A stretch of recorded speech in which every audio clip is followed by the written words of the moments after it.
Okay, good morning student. I hope so you will be fine.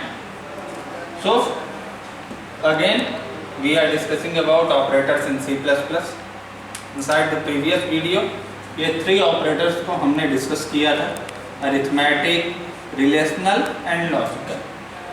Now today we are discussing about the 4th operator which name is assignment operator. Assignment operator includes only single symbol equal.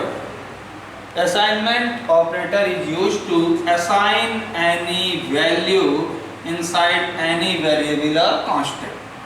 So using this operator the 5 is assigned in A. Then name equal to Anil. Using with this operator Anil, this string is initialized in name. So assignment operator किसी भी particular value को किसी भी variable या constant में initialize करने के लिए या put करने के लिए यूज किया जाता है. Simple assignment operator. और assignment operator और आपने जो relational operator में यूज किया था double equal, यही इन दोनों में कंपैरिजन है. Something like this. Here a equals 5 then b equals 7. ये असाइनमेंट ऑपरेटर जो a को 5 और b को 7 वैल्यू इनिशियलाइज कर रहा है, और a इक्वल्स टू b, ये डबल इक्वल, ये कंपैरिजन का साइन है गाइस. ध्यान देंगे, कंपैरिजन जो कि कौन सा है, रिलेशनल ऑपरेटर है. इस पर्टिकुलर केस में क्या हो रहा है, A और B इन दोनों के बीच में आप क्या असाइन कर रहे हो, कंपैरिजन, तुलना. और यहाँ पे आप क्या कर रहे हो, असाइनमेंट. दैट मींस 5 किसके अंदर पुट हो रहा है, A के अंदर, देन 7 किसके अंदर पुट हो रहा है, B के. That's the difference between assignment and relational operator. Now guys next operator is increment और डिक्रीमेंट. इंक्रीमेंट हिंदी में सिंपल सा कहने का मतलब, इंक्रीमेंट का मतलब हुआ बढ़ाना, बढ़ना. इंक्रीमेंट देन घटना, दैट मींस डिक्रीमेंट. आपको कंडीशन के अकॉर्डिंग जब भी किसी वेरिएबल या कांस्टेंट की वैल्यू तो आप इंक्रीज कर नहीं सकते, तो ओनली वेरिएबल की वैल्यू को ही आप इंक्रीज या डिक्रीज कर पाओगे. तो इनसाइड द प्रोग्राम के अंदर जब आप अपनी जरूरत के अनुसार किसी वेरिएबल की वैल्यू को इंक्रीज या डिक्रीज करोगे, उसके लिए जो ऑपरेटर आप यूज करोगे वो ऑपरेटर क्या कहलाएगा, इंक्रीमेंट या डिक्रीमेंट ऑपरेटर. इंक्रीमेंट या डिक्रीमेंट ऑपरेटर दो टाइप्स में डिवाइड होते हैं. फर्स्ट पोस्ट और दूसरा होता है pre. Post increment, second pre increment. Same यही डिक्रीमेंट के केस में भी, post decrement then pre decrement. Post का मतलब बाद में और प्री का मतलब पहले. सिंपली यहाँ पे एक वेरिएबल है i equal to 0. Simple variable आपने बनाया है इंटीजर i इक्वल टू 0. तो post increment that means i plus plus, condition के सेटिस्फाइड होते ही i में +1 ऐड हो जाएगा, 1 ऐड हो जाएगा. Then pre increment plus plus i. इसकी मीनिंग है कि कंडीशन सेटिस्फाइड होने से पहले ही आपकी वैल्यू क्या होगी, 1 से इंक्रीज हो जाएगी. ये है इन दोनों में difference, post and pre. Post मतलब after satisfying the condition and pre increment that means before satisfying the condition.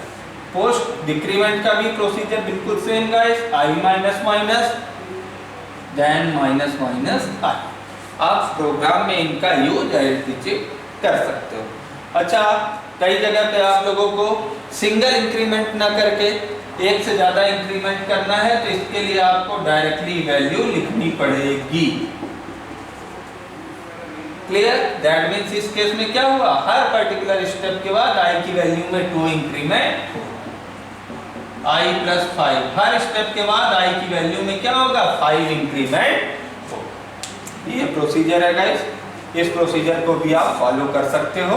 ये ऑपरेटर है इंक्रीमेंट और डिक्रीमेंट. इंक्रीमेंट डिक्रीमेंट 2 पार्ट्स में, post and pre. Post increment after satisfying the condition increment, then pre increment before satisfying the condition increment. Then conditional statement guys. This statement is also known as single line conditional statement. Syntax, simple सा syntax इसका देखते हैं. Simple syntax, first condition, question mark, true block,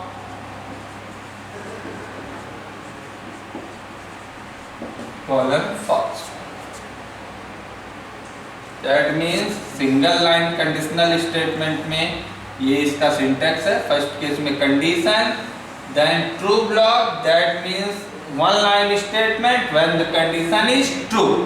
then after colon single line statement when the condition is false. ये condition is false या condition true, condition false होगी, that means no block में जाएगा, else block में जाएगा, तो after call. Simple से example निकालते हैं. Input any number and check is this positive और negative. After wide make guys, then integer x equals to 5. Single line conditional statement x greater or equal 0. 0 को भी मैं पॉजिटिव असाइन कर रहा हूं इस केस में. x greater or equal 0, that means जब x की वैल्यू बड़ी या बराबर है किसके, 0 के. तो इस पर्टिकुलर केस में कंडीशन के ट्रू होने पर क्या होना चाहिए, positive. Colon cout false. Simple, program close. तो इस केस में क्या होगा, firstly the value of x is 5. Here x greater than 5, that's true, then it prints positive. If here we are changing the value of x, now the value of x is -5, then this condition is false and the result is false. Yeah, false, that means negative. Okay guys, that's the use of conditional statement. Okay, then bitwise and other these operators, in operators का use आप next video में जब available होगा आपको, तब आपको इन operators का use और इनका एग्जांपल आपको मिलेगा. Okay, be safe, stay at home.